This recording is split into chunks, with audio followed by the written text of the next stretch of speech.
বিকালে বাপির সাথে বেরিয়ে ওই যে নতুন খাতা করতে যেতাম না, ওই আনন্দটা একটা খুব মজার ছিল।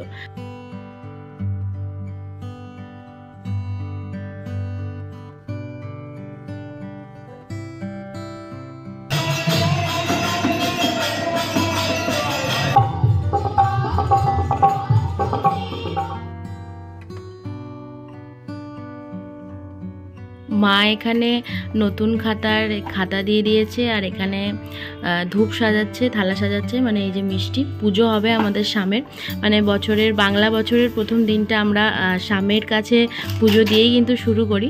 তো এখানে পুজোর প্রসাদে বরাবরের মতো এবারেও রয়েছে লাড্ডু, যেটা পয়লা বৈশাখের একদম খুবই মানে পারফেক্ট মিষ্টি যাকে বলে।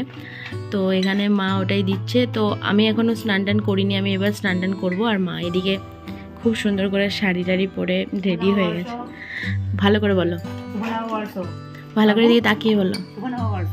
হ্যাঁ, সবাইকে মা শুভ নববর্ষ জানিয়ে দিল। তো আমিও বলবো অবশ্যই, তার আগে আমাকেও রেডি হতে হবে। আমিও স্বামীর কাছে যাব, তারপরই স্বামীকে প্রণাম করে দিনটা শুরু করব।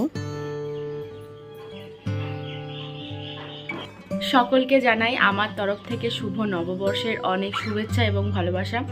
সবাই আজকের দিনটা অনেক ভালো করে কাটান। বড়দের আমার প্রণাম, আর ছোটদের অনেক অনেক অনেক ভালোবাসা। তো আজকে দিনটা শুরু করলাম, আশা করছি সবাই খুব ভালো আছেন। আমার নতুন একটি ভিডিওতে আপনাদের সকলকে অনেক অনেক অনেক স্বাগত জানাই। তো আমি স্নান টান করে রেডি হয়ে গেছি, মা তো চলে গেছে পুজো দিতে, আমিও যাব। শ্যামকে ড্রেস পরানো হচ্ছিল, তখন মা এসে আমাকে খবর দিল। তো চলুন আমি যাব শ্যামের কাছে। আর আজকের এই দিনটার সম্বন্ধে নতুন করে বলার বলতে, ছোটোবেলা থেকেই দিনটা আমরা সকালবেলা ঘুম থেকে উঠেই চাটা খেয়েই আগে ছুটতে ছুটতে চলে যেতাম চান করতে। চান টান করে এসে সমস্ত ঠাকুর প্রণাম করে তারপরে বাড়ির বড়দেরকে প্রণাম করেছি। এবং দুপুরবেলা তো কিছু একটা আইটেম হতো, যেটা স্পেশাল আইটেম। আর তারপর দুপুরবেলা বাবা মা বলতো একটা ঘুম দিয়ে দে ভালো করে, বিকালে বেরোবো তোকে নিয়ে। তো বিকালে বাপির সাথে বেরিয়ে ওই যে নতুন খাতা করতে যেতাম না, ওই আনন্দটা একটা খুব মজার ছিল। তো নতুন জামা পরে নতুন খাতা করতে যেতাম, তো বিভিন্ন দোকানে যেতাম, আর সেখান থেকে যে মানে প্যাকেটগুলো পেতাম মিষ্টির, তো সেই প্যাকেটগুলোতে কি আছে সেটা দেখার জন্য যে কি আনন্দ ছিল। বাড়িতে এসে কখন প্যাকেটগুলো খুলবো, তার সাথে তো ক্যালেন্ডারও দিত, তো সেগুলোও দেখতাম কে কেমন দিয়েছে, কে কি মিষ্টি দিয়েছে, এই সমস্ত কিছু। তো যাই হোক, ওই দিনগুলো তো আর বাপির সাথে বেরিয়ে আর নতুন খাতা করাটা হয় না, কিন্তু দিনগুলো তো মানে ভুলে যাওয়ার নয়, বলুন। তো চলুন, আর এসব ভেবে লাভ নেই। তো ঠাকুরকে প্রণাম করে আসি। আশা করি সবাই দিনটা আজকে ভালো কাটবে। তো সাথে থাকুন আর দেখতে থাকুন। আর ভালো লাগলে একটা সাবস্ক্রাইব করে দেবেন, একটা লাইক করে দেবেন, আর কমেন্টে অবশ্যই জানাবেন আজকে কোথায় কে কী করেছেন, মানে পয়লা বৈশাখের দিনটা কিভাবে কাটিয়েছেন, সেটা অবশ্যই কমেন্ট করে জানাবেন। ভিড় দেখছেন? আসলে আমাদের যে কয়েকটা বিশেষ দিন থাকে বাঙালিদের, তো সেই সব বিশেষ দিনে কিন্তু আমাদের যে রাধারানীকে বের করে এভাবে যাতে সবাই দেখতে পায় সেই রকম ভাবেই পুজো করা হয়। তো পুজো বসে গেছে, চলুন একটু পুজো দেখি।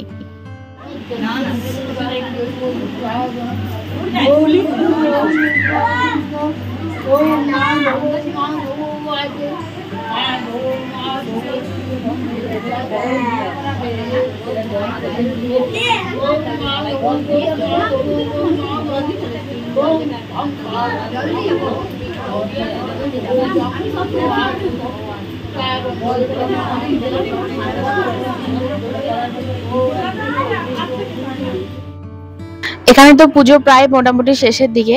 আর এখন যে ব্যবসায় যে হাল খাতা থাকে, যেগুলো প্রত্যেক বছর মানে আমাদের যারা টুকটাক ব্যবসা করেন তারা আর কি ভাবে লিখে রাখে যে খাতাগুলো, সেগুলো কিন্তু প্রত্যেক বছরই নতুন নতুন করে দেওয়া হয়। তো আমাদেরও দেখুন দেওয়া হলো, আর সেটা স্বামীর চরণেও ঠেকিয়ে দেওয়া হলো। আর মনের মধ্যে একটা এরকমই বিশ্বাস থাকে যেন সারাটা বছর এইভাবে ব্যবসাতে উন্নতি করতে পারে। তো যাই হোক, সবাই এখানে সেটাই করছে। আর তারপরে চলে আসলো সংকল্প। এখানে কিন্তু সবাই নামে নামে সংকল্প করানো হচ্ছে। আর একটা মজার জিনিস কি, স্ত্রীরা তাদের হাজব্যান্ডের নাম নিতে পারে না, মানে স্বামীদের। তো সেখানে দাদুকে বলা হচ্ছে কি আপনার ছেলের নাম করে দিন, আপনার ছেলের নাম করে দিন। তো এই জিনিসটা বেশ আমার ভালো লাগে।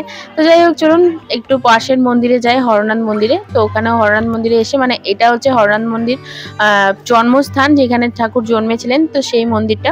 তো সেখানে আমাদের ঘরের একদম পাশে, আপনারা আমার আগের ভিডিওগুলো দেখলে বুঝতে পারবেন। তো সেখানে প্রণামটা করে নিলাম আগে।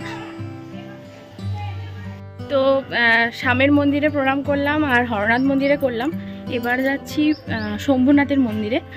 তো শম্ভুনাথের মন্দিরে প্রণাম করব। প্রত্যেক বছরই কিছু কিছু স্পেশাল দিন থাকে, যে দিনগুলোতেই এই প্রত্যেক কটা মন্দিরে প্রণাম না করলে যেন সব কিছু অসম্পূর্ণ লাগে। তো সেটাই করব, আর চেষ্টা করব আজকে একটু মাইতকালীতলা যাওয়ার, মানে মাইতো মায়ের মন্দির। ওখানেও আজকে প্রচুর ভিড় হয়, ওখানেও একটু যাব ভাবছি।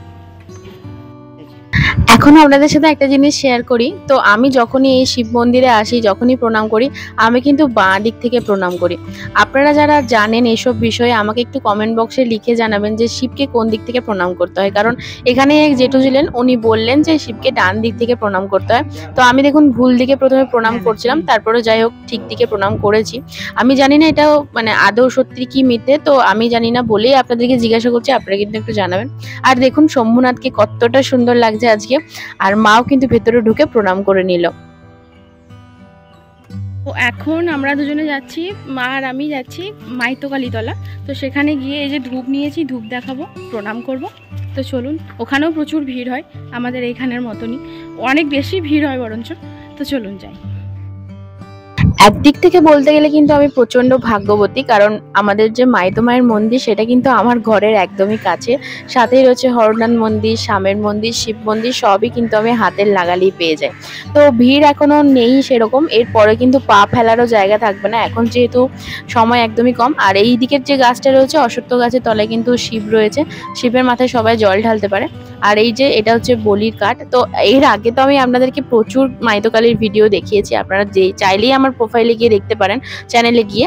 আর মন্দিরের ওপরেই কিন্তু পুজোর বিভিন্ন সামগ্রীও বিক্রি হচ্ছে, মানে কেউ যদি এমনি আসে তাও কিন্তু এসে পুজো দিতে পারবে।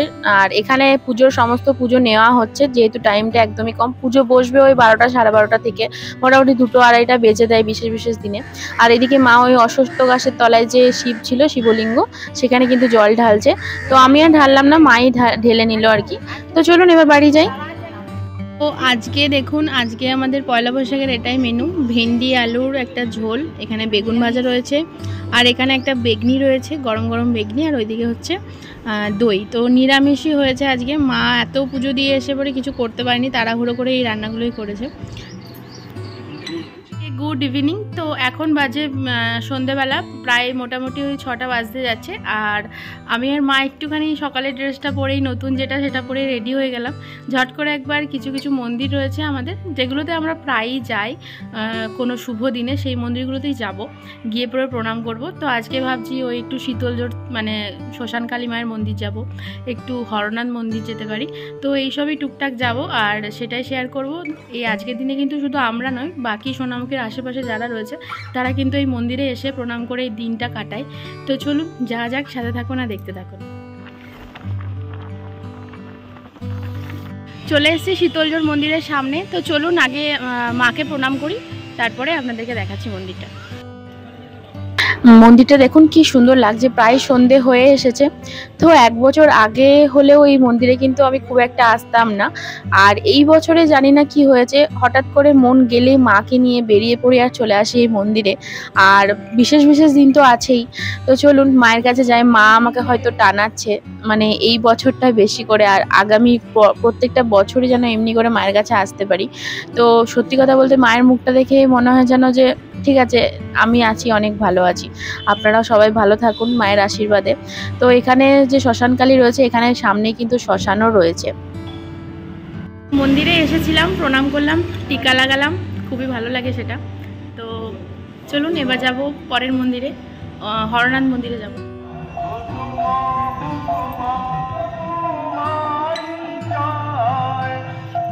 এসছি আমাদের শ্রী শ্রী ঠাকুর হরনাথের মন্দিরে। তো ওখানে ঢুকবো চলুন। তো ওখানে এখন ঠাকুরের আরতি হচ্ছে, তো সেটাই আপনাদের সাথে শেয়ার করব। ঠাকুরের যে জন্মস্থান সেটা তো রয়েছে আমাদের ব্যানার্জি পাড়ায়, আপনাদেরকে তো সকালেই তো দেখালাম।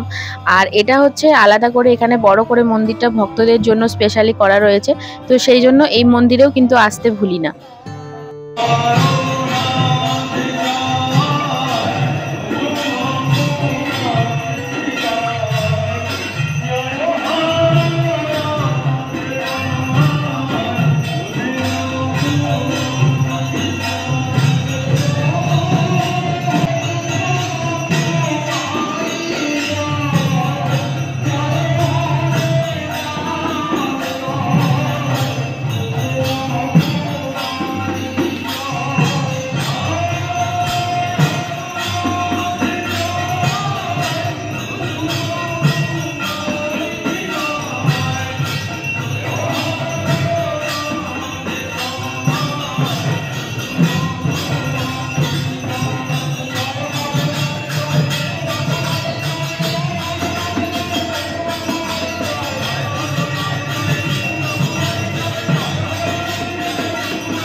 তারপরেই ওখান থেকে চলে এলাম সৎসঙ্গ বিহারে, শ্রী শ্রী অনুকূলচন্দ্র ঠাকুরের মন্দিরে চলে এসেছি। আর এসেই দেখি এখানে পুরো চাতাল জুড়ে সব ভক্তেরা বসে রয়েছে। তো প্রথমে তো বুঝতে পারছিলাম না এখানে কি হচ্ছে, তারপর একটু ঢোকার পরেই চোখে পড়লো যে শ্রী শ্রী ঠাকুর অনুকূলচন্দ্রের আর কি এখানে নাম হচ্ছে, আর বাচ্চারা সব গান করছেন এবং সৎসঙ্গ করা হচ্ছে।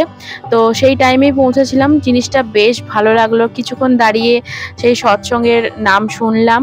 আর চলুন এবার একটু এখান থেকে যাব ওপরের মন্দিরে, শ্রী শ্রী ঠাকুরকে একটু প্রণাম করে আসবো এবং বড় মাকেও একটু প্রণাম করে আসবো, আর আপনাদেরও একটু দেখাবো। যদিও ভিডিও করা সেরকম ভাবে নেই, তাও আপনাদেরকে চেষ্টা করব দেখানোর।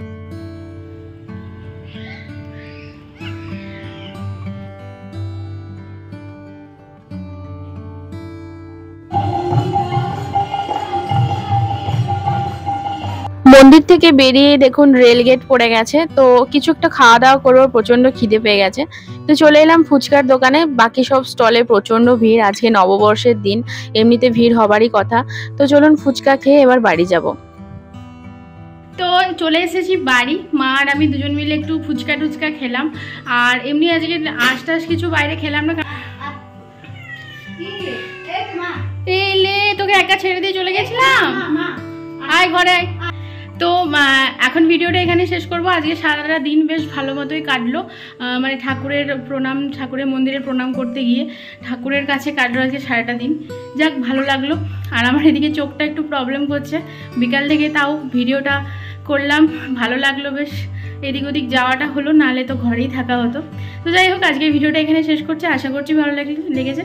তো ভালো যদি লেগে থাকে তাহলে অবশ্যই লাইক করে দেবেন, চ্যানেলটাকে সাবস্ক্রাইব করে দেবেন। দেখা হচ্ছে পরের ব্লগে। টাটা, সবাই ভালো থাকবেন, সুস্থ থাকবেন।